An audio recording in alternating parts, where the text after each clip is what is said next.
Давлениясы бар адамларға болмайды. Бірінші тастаған уақытта салмақты астен әкеліп ортаға қою керек. Мойын омыртқасының қапталындағы тамырларды жақсы басқа кислород беруінің жолын ашады жақсы. Ассалаумағалейкум құрметті қаридарларымыз. Бүгін біздерді қонақта Ажинияз атындағы Нөкіс мемлекеттік педагогикалық институтының доценті Каримов Дүйсенбай аға. Қазір осы инверсионный столдың пайдаларын сізге айтып өтеді. Ассалаумағалейкум. Инверсионный столдың пайдалары омыртқа пағанасын жақсы созады. Жатқан халда бірден мысалы үшін үстіне аяқтарды қойып неткеннен кейін өзінің размері, бойының размеріне өлшеп, аяқтың несін қою керек. Аяқ жақсы ілген сенім пайда болғаннан кейін артқа арқайын созылып жатасыз. Болды. Бас тору несіне келу керек, бас.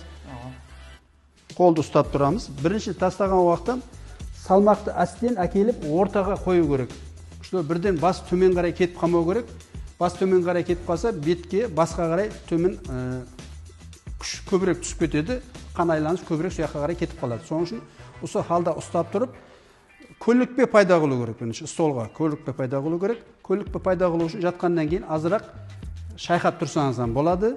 Жағдайларын сорап, давлениясы бар адамларға болмайды. Давлениясы бар адам, мысалы үшін жоғары давлениедегі адамларға болмайды. Жоғары давлениеде адамдар осы тұрыста жатса болады, ол басын төменге қаратпай. Әсте-әсте үйрет барса, сол әрекетті арман қарай кетпеу керек. Болғаны. Енді қадімгі апуайы денсаулығы жақсы, давлениясы 120-80.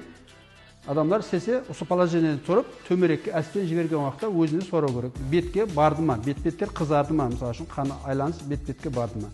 Қолды ұстап тұру шарт емес, мынандай. Қолды мейірге қойсаңыздан болады, өзіңіз негізге қарап, қасыңызда адам болған уақытта осы положениеде тұрған жақсы. Осы положениеде тұрып, қолды 1-2 мәрте басыңыз ар жағына қарай көтеріп түсірсеңізден болады, жақсы тек.